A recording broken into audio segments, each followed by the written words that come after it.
we're going to sort through this a couple of times, so let's just go ahead and roll it now so that people can hear it. And thank you, St. John Hunt, for all of that background so far. Sure. Here you go, the first national airing of the testimony of E. Howard Hunt from January of 2004 about the JFK assassination on Coast to Coast Live.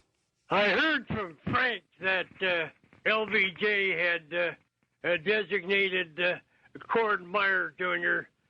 to undertake a larger organization while keeping it totally secret.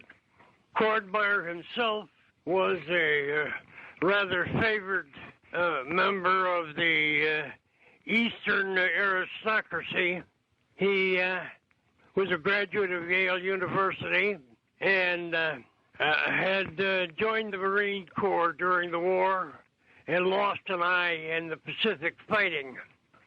I think that LBJ settled on Meyer as an opportunist, Perrin like himself, Perrin, and a man who had very little left to him in life ever since JFK had taken Cord's wife as one of his mistresses. I would suggest that Cord Meyer welcomed the approach from LBJ, who was, after all, only the vice president at that time. And, of course, could not number Cord Meyer among JFK's admirers. Quite the contrary. As for Dave Phillips, I knew him pretty well at one time. He worked for me during the Guatemala project. He had made himself useful to the agency in Santiago, Chile, where he was an American businessman. In any case, his actions, whatever they were, came to the attention of the Santiago station chief, and when his resume became known to people in the Western Hemisphere Division, he was brought in to work on Guatemalan operations.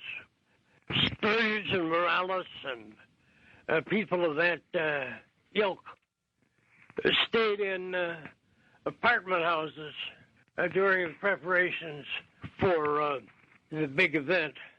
Their addresses were very subject to change, so that where a fellow like Morales had been one day, he was not necessarily associated with that same address the following day. In short, it was a very mobile experience. Let me point out at this point that if I had wanted to fictionalize what went on in Miami and elsewhere during the run-up for the big event, I would have done so. But I don't want any unreality to tinge this particular story, or the information, I should say. I was a bench warmer on it, and I had a reputation for honesty. I think it's essential to refocus on what this information that I've been providing you, and you alone, by the way, consists of. What is important in the story is that we've backtracked the chain of command up through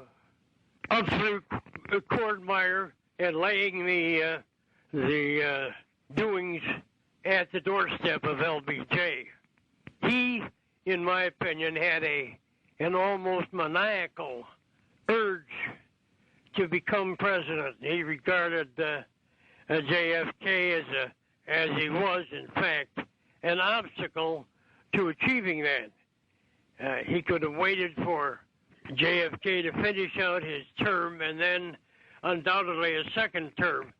So that would have put LBJ at the head of a long list of people who were waiting for some change in the executive branch.